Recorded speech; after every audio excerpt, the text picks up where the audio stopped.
I think it is important to not get stuck in kind of a narrative that may no longer be completely accurate about the kind of facts on the ground there. And one concern that I think a lot of journalists have is that it is now very difficult to get things like eyewitness accounts from Xinjiang compared to a few years ago. So it is more difficult to say what how exactly the living conditions for kind of everyday people have changed. But certainly you can look through the many accounts that a lot of journalists, the firsthand accounts that journalists have collected. You can look at the piece I did in the New Yorker, the oral history I wrote for The Believer, and you can see that there are these different, there's not just one uniform mode of incarceration. There are kind of different programs. And yeah, as Mega said, what we're now seeing, and as she's reported really brilliantly on, is a kind of continued expansion of these more, I guess, legally justified forms of incarceration.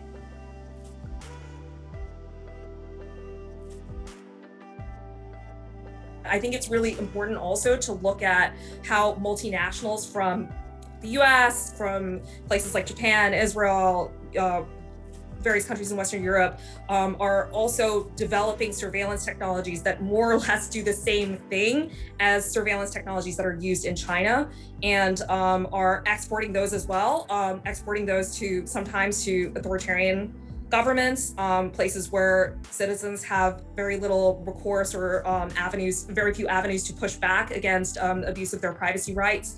I think it's important to consider that when we're talking about like how surveillance is like reshaping the world, because it's not just a situation where you have China or any other country with like a heavy-handed surveillance state exporting the technology. It's a case where you have like a demand and business incentives for companies to like make these products, and like kind of very, very few legal controls on how those products can be sold and how they can be used.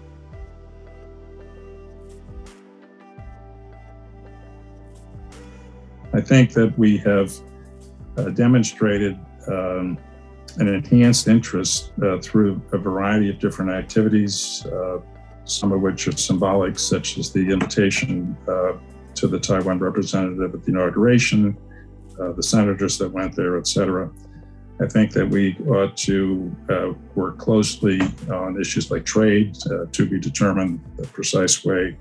And I think that ensuring, as I said, that Taiwan has the military capabilities for what I call the port-to-pine defense would also be important.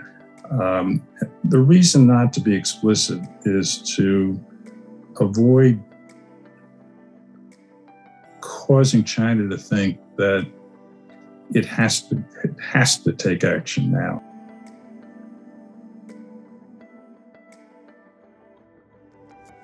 What we need to be doing now is starting to have these really difficult conversations with U.S. allies about what American expectations might be in the event of a conflict. What Japan and Australia think their reactions might be. We don't want to be surprising each other when the crisis hits. And I think if we begin these conversations now, over time, we may be able to at least bring those two allies a little bit closer to where we stand and reasonably expect some more assistance from them. The other point I'd make here is China may sort of do the hard work for us, right? They're pushing everybody away. Countries around the world are not raising concerns about the Taiwan Strait because the United States is suddenly banging on the drum, but because China on a daily basis is sending airplanes up into the skies around Taiwan and adopting a very uncompromising approach. It doesn't look like that's going to change anytime soon.